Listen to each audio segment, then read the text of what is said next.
Well, honestly, is anyone surprised? Not me.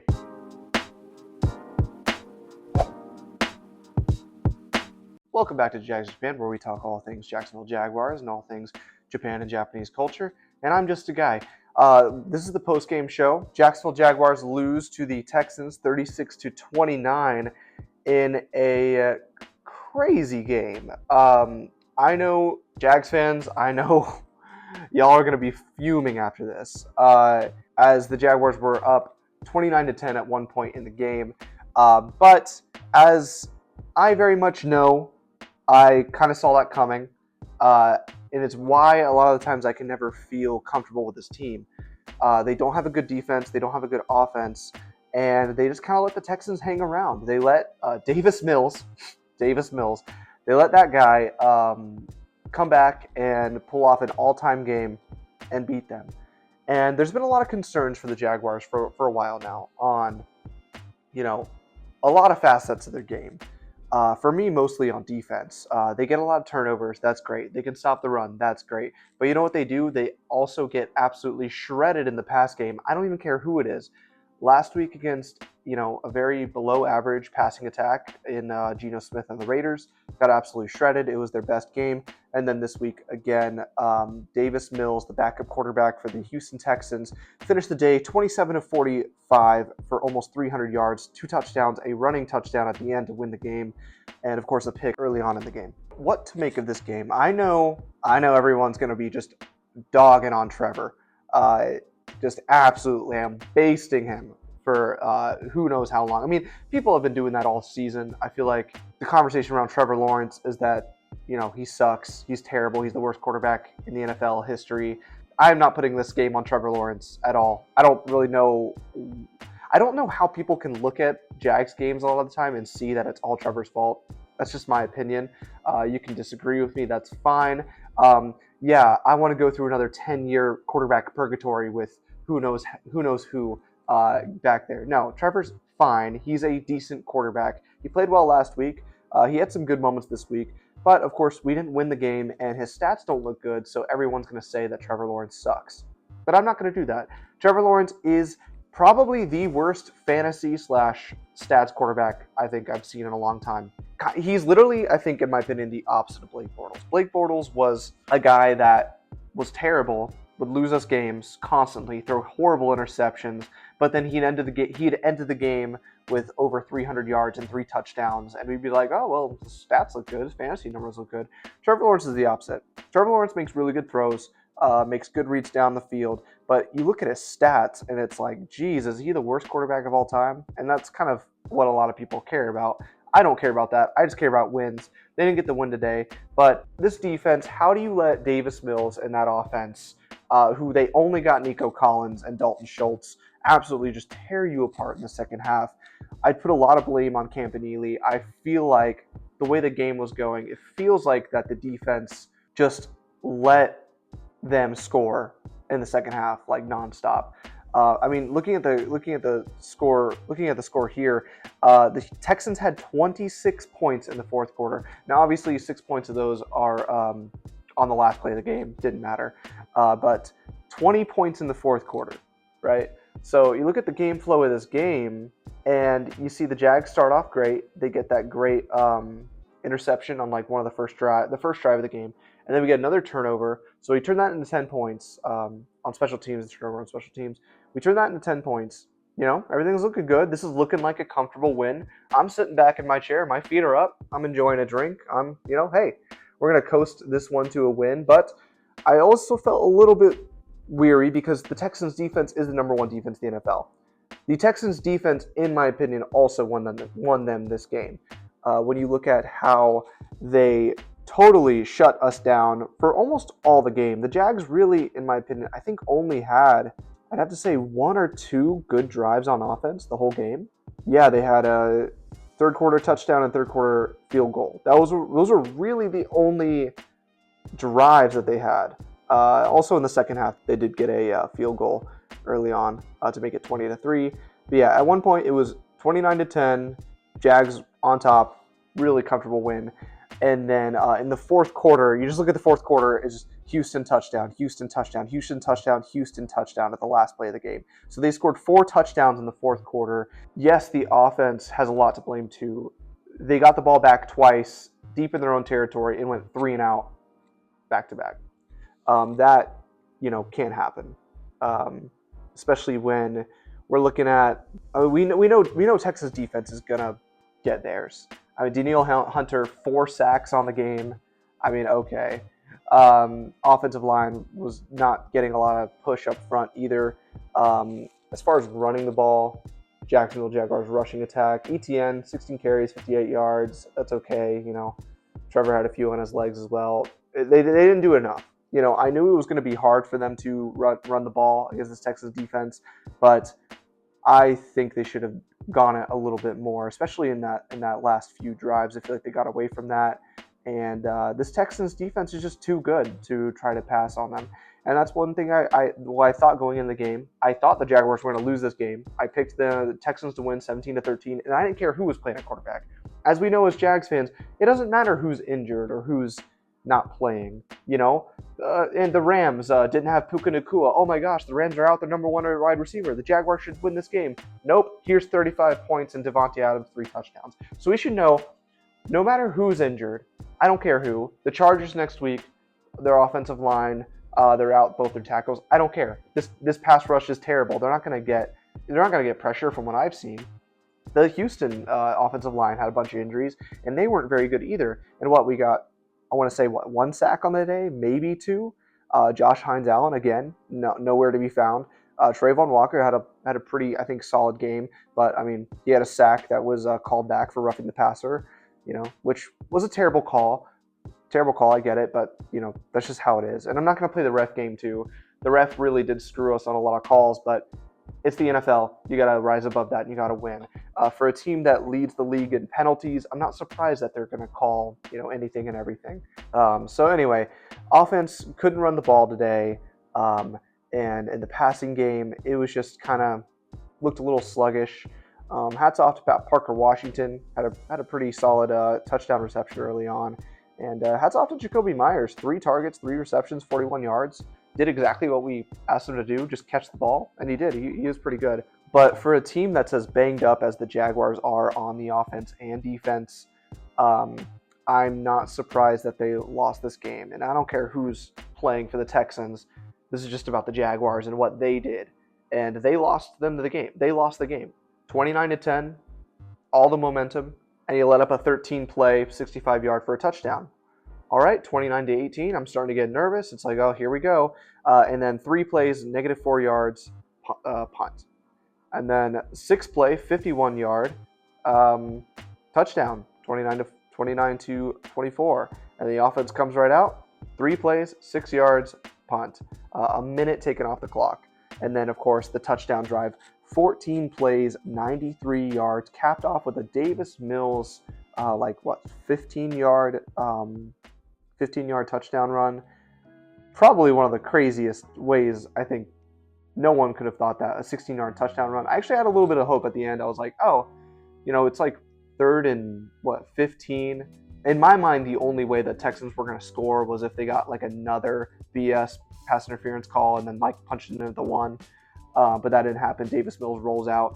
I guess good for the Texans. You're 4-5. I mean, they're not going to do anything. We did give them life, unfortunately.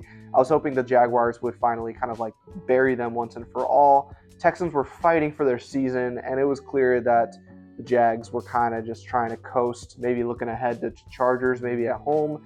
But we can't do that anymore. No more looking ahead.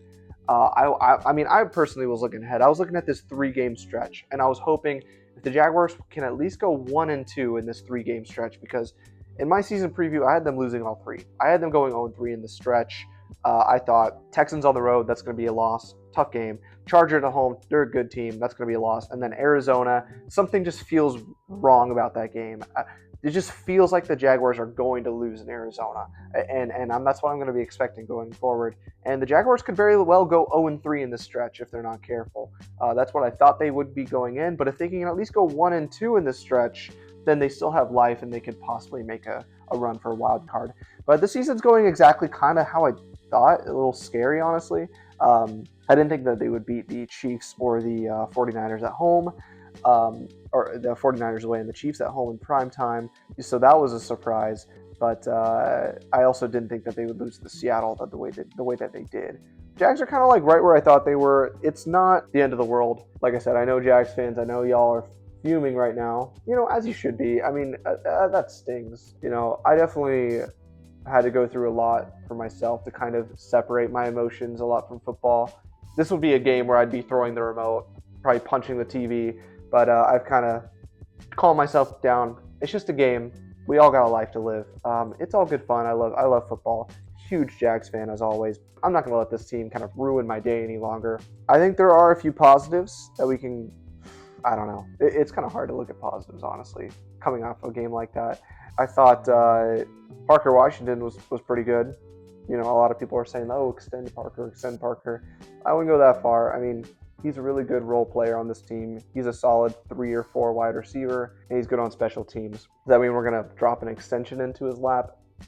No, because at the end of the day, he still was 3 for 7 for 33 yards and a touchdown, which he had a good touchdown. But he's been good, but and especially on special teams. But I'm not going to say he's like wide receiver 1 or anything like that.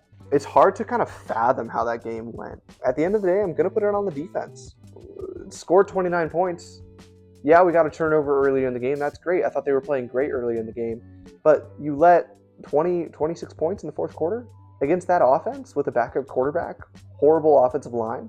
They only have 1 receiver, Nico Collins, which is becoming also a theme. Not only is this team just absolutely get shredded in the passing game, but it's like whenever a team has it's just like there's one guy you got to stop. And that's why I said the key of the game was to stop those short passes and just limit Nico Collins, because that's their only guy on offense. Yeah, they got Dalton Schultz. He's just like a whatever tight end, which Jags always suck against tight ends too. But it was like Nico Collins was the guy. Just don't let him go off. And they did. 7 receptions for 136 yards. And they said on the game, it was like a 5th straight game with over 100 yards against the Jaguars. He is going to go off. He's going to get his, but it's like they had to limit him a little bit. But of course they couldn't. Now I will give it that 50 yards was on the last play of the second half. So I guess you could look at it that way. But there's some real concerns for this Jaguars defense and in the passing game. And what I'm a little worried about with this Jaguars team is how demoralizing is that game from a team perspective. You're up 29-10 on the road against a division rival, and then you let them come back and beat you. I think this might be the most level of adversity that you could probably face in this team in this year. I thought that the 2 losses back-to-back to Seattle and Rams were brutal. They were brutal losses, but those are Super Bowl contending teams. Those are teams that are really good. And yeah, you don't want to get blown out by anyone, but you can accept a few of those a year. You're going to get blown out at least once or twice a year at least, and you're going to lose a game that you think you have a chance in. This is a game where Texans are 3-5. They're fighting for their season. Not a good team. If you've watched any Texans game, I think their only really good win was probably the San Francisco 49ers. But you give that game away in a game that you were playing pretty well early on. You give your division rival life. Now they think they're 4-5. They're right in the driver's seat. They got a division win over the Jags. If they get some momentum here, which I don't think they will, their schedule is just really tough, and they're pretty injured as well. They're on cloud 9. They're thinking they can get back into it. Meanwhile, the Colts just extended their lead in the division with that overtime win against the Falcons early this morning. Colts are pulling away. They're 8-2. Jags aren't catching them. It's not going to happen. Even though they're not really playing that well football-wise, but it's just not going to happen. Jaguars are now 5-4. Now we're going to be lucky to get a 7 seed. 6 or 7 seed, which would still be overachieving in my opinion for this team. This is tough. This is tough for Liam Cohen in this locker room. What is he going to say to them? I mean, to me, I know what the message is. This is what happens when you take your foot off the gas. This is what happens when you think, oh, it's 29-10, Texans backup quarterback, we're fine. Defense, let's play cover 4. Just let him go down the field no matter what. Just let him go down and score. Oh well, that's what happens. It felt like once the Jaguars didn't get the 2-point conversion, they went for 2 and didn't get it. and then the Texans offense comes and scores like a really easy touchdown. I believe that's what happened here. Yeah, the touchdown, 29-10, and then they do 13 plays, 65 yards, take 4.5 minutes off the clock, and get a quick strike touchdown, and then the Jaguars offense comes out and -4 yards, 3 and out, punt, and that, in my opinion, flipped the game. Texans got a little life, they got a touchdown. The offense has a chance to kind of get a little momentum, maybe get a field goal, get something back. They don't get anything. And then Houston's thinking, oh, we just got to get another touchdown. We can do it against this defense. And that's also another thing I thought. Going into this game, why I thought the Jaguars would lose. And I know people are like, what? They're out CJ Stroud. You know, the Jaguars should win no matter what. I don't think the Jaguars are a top-tier team, especially, obviously now they're not. But I thought before this going in, they're not a top-tier team. They're not a team that just automatically will win the games they should, right? Like the Colts do. No, they're a team that's going to be fighting tooth and nail for every win they get. And that's what we've seen so far. I liked the Jaguars offense a little bit better than the Texans offense. Just in general, I think their offense is just a little marginally better, just a little bit better.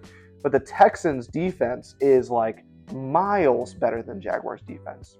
I mean, we're getting into a little bit of territory with this Jacksonville defense that they're good at stopping the run, but they might be league worst in the past. I haven't looked at the numbers, but it might be them and the Bengals that might be seriously one of the worst passing defenses in football. They get no pressure from their defensive line. They're obviously fewest in the NFL in sacks, and their corners just get absolutely ate up. It doesn't matter who's out there at wide receiver. So, yeah, that's the game. Jaguars lost. That's a heartbreaker, killer for the Jaguars in this season. I mean, they were already showing graphics in the third quarter about Jaguars 6-3, their schedule. I'm thinking, okay, all right, Jaguars 6-3. Man, we have a real opportunity to have a pretty good run here, given the schedule moving forward. Schedule seemed a lot easier. But when you give up 26 points in the fourth quarter and lose that game, especially how you lost it, there's going to be some questions. It's going to be a tough week in Jacksonville. Tough week. There is no doubt about that. I think it's going to be another week of the fan base civil war for Trevor Lawrence. Y'all know where I stand. It's not like the guy threw 4 interceptions and totally lost us the game. Yeah, did he do anything special in the game? No, but that's just kind of who Trevor Lawrence is. He's going to have like 2 or 3 blonde Trevor Lawrence moments, like the interception, which you could have led his receiver a little bit better, but that was a really good play by Stingley. I'm not going to put that all on Trevor, but it's like you're right in field goal range. It'd just be nice to just get a safer completion, move the sticks a little bit. But people are going to put all that game on Trevor. Look, guys, he's going to be our quarterback for the next 2 years. I don't care what anyone says. They're not just going to cut Trevor Lawrence and eat $100 million. He's here for the next 2 or 3 years. Scream into the vacuum of space for all you want on Twitter or on social media. Scream into the vacuum of space that the Jaguars need to move on for Trevor. That's not happening. So enough of that conversation. Yes, we can critique his play, and I will. And I say that he's just playing okay. Last week I thought he had a better game, but it's just kind of up and down. It's the roller coaster. In my opinion, he's still a young, developing quarterback, and we'll see if he can develop moving forward. I don't think he had an awful game, but just not really anything special. And in that fourth quarter, it would have been nice to see him have a better drive to kind of lead his team to some more points to kind of ice the game, but it didn't happen. Number 1 defense in the NFL right there, and they showed it. Houston Texans came to play with their lives on the line. You got to give some credit to the Texans. Down 29-10, and they pulled that off. That's crazy. I thought they were totally dead, but no, they're very much alive. And let's check some standings here. Put a little bit more knife to the heart. Yeah, so Texans are right at the doorstep. They're number 9 right now. Jaguars are still, 5-4. They're still right now at the 7 spot. Right with the Chiefs. Thankfully they do have that tiebreaker over the Chiefs, which they will need. But you got the Chargers, the Bills at 5 and 6, with both at 6 and 3 right there. So the Jaguars are still in it, but don't look now. The Texans and the Ravens are nipping at their heels at 4 and 5, and the Ravens got Lamar Jackson back. So now it just becomes a game of who do you trust? Do you trust the Chiefs, Texans, Ravens, or do you trust the Jacksonville Jaguars? I'm a Jags fan, but I know who I'm going to trust more is Patrick Mahomes and Lamar Jackson, and a Texans team that, say what you will about their team, I don't think they're very good, but they have the best defense in the NFL, and they have a culture of winning. Since DeMeco Ryans and CJ Stroud came into the NFL, or as a coach and quarterback combo, it's been division championships 2 years in a row. So, though they're not going to win the division this year, they have a very good culture and good identity. They can run the ball and they can play defense to where they're right up there, in my opinion, with Kansas City and Baltimore as teams that could push the Jaguars out. Jaguars have a tougher schedule than a lot of people think. I know we've all been saying, oh, the hardest part's over. The hardest part's over. Now we got the easy part. Do we? Because Houston on the road, that's a tough game. Jaguars lost. Chargers at home, that's a tough game. Who knows what's going to happen there. I'll have my preview show out later this week, right around Tuesday or Wednesday. But that's going to be a tough game, and that's going to be huge. You lose that game and you go 5-5. Now falling apart is on the table. You go to Arizona, a tough place to play. That's not an easy game at all. So Jaguars are staring at 5-6 in the face in the next 2 weeks before they go to Tennessee. At Tennessee, which we all know what happens there. That's not a guaranteed win at Tennessee. I don't care that they're a CFL team.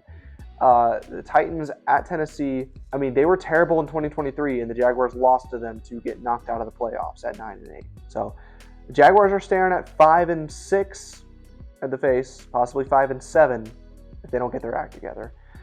You know, at the end of the day, I think this is good for them to kind of, well, it's killer for the Jets. Let's just be real. It's terrible for them to lose that game. It's a division game, and you had a chance to go 6-3, put on the gas, and put yourself firmly in the wild card race. Nope, now you're 5-4 and reeling after that. So that's got to be a huge shake of confidence for them, but it's going to test this team is made of. I thought they kind of got out of that adversity with that win over the Raiders, but now they're back in it. Now they're back in a hole.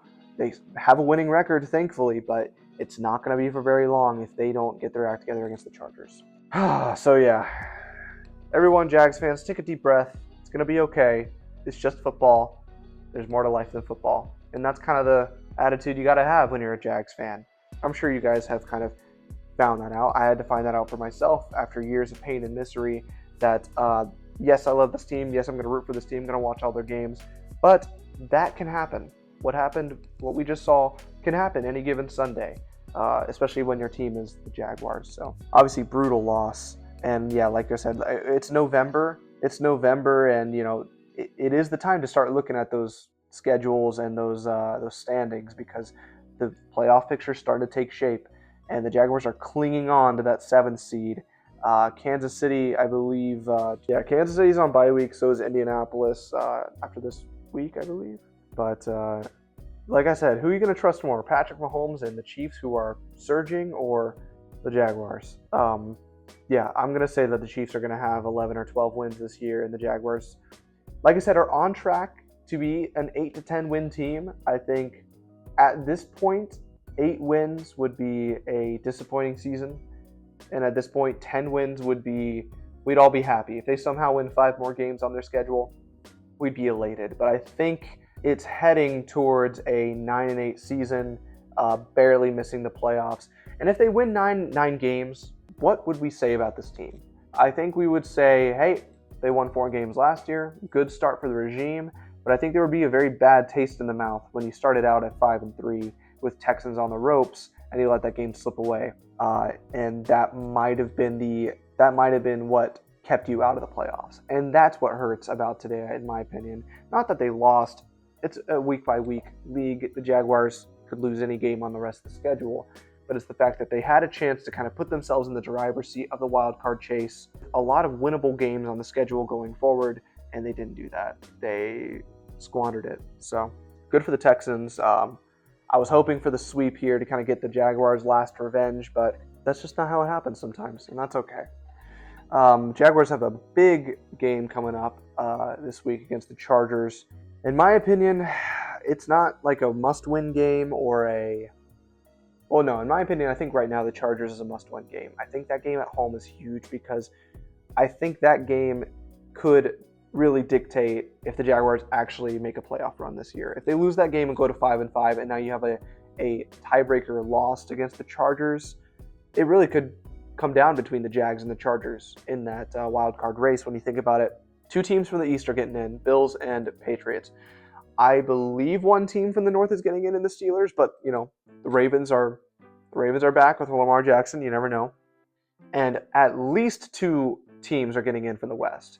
It's going to be Denver, and it's either going to be the Chargers and the Chiefs. The Jaguars already have that tiebreaker against the Chiefs, but you're going to need that tiebreaker against the Chargers to get in the playoffs, in my opinion, because I think the Chiefs are going to get 10 or 11 wins. So you really got to try to do your best to knock out the Chargers. Like I said, don't look now. You got the Texans right there, and though they have a pretty tough schedule going forward, still a winning culture with D'Amico Ryans. CJ Stroud will probably get back next week. So killer for the Jaguars.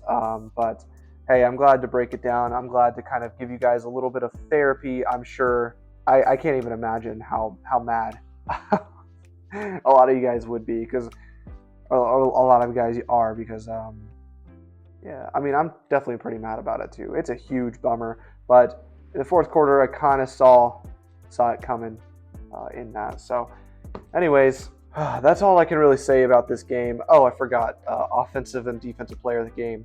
That's crazy. I literally almost forgot about that. Offensive player of the game. I mean, I don't know. This game feels honestly wrong to have players of the game with how bad that went. Offensive player of the game, though, I'm just going to give it to Jakobi Meyers. Screw it. 3 catches, 41 yards.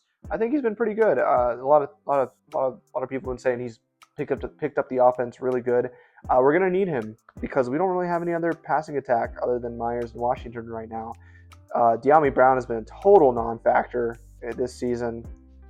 Jaguars, I don't see them keeping him, especially with the injuries and stuff. And we don't even know what's going to happen. Brian Thomas Jr., when he'll be back, and Travis Hunter, when he'll be back. And if he comes back, is it even going to matter? Are the Jaguars still going to be in that race? Who knows? But I'll give offensive player of the game to Jakobi Meyers. Good for him. And then defense player of the game, I'll just give it to, I don't know, Jerry Jones. He had the interception. I thought that was pretty cool. Pretty good play. And then I do believe that pass interference on him was total bogus. I thought that was a really good play by Jarian, but obviously that pass interference put them into touchdown range for them to get the winning touchdown. So obviously if they don't get that call, it's 4th down. The whole game could change. The Jaguars might win, but you just don't get those calls in the NFL sometimes, and whatever, that's fine. But I'll give it to Jarian Jones. I thought he played admirably with Jordan Lewis out. And then special shout out to Parker Washington. That punt return touchdown was great. And that's what's so frustrating too, is like the Jaguars had a special teams turnover and a defensive turnover and a punt return touchdown, and they still lost the game. That's how bad the offense is right now. That's how good the Texans defense is right now. And that's how terrible the Jaguars defense is as well right now. To give up almost 300 yards passing and 26 points to, or I don't know how much was it, 29, 30, who knows. Too many points to the Texans offense. So that's all I'm going to say for now. I know it's going to be a depressing week for Jags fans, but we're Jags fans.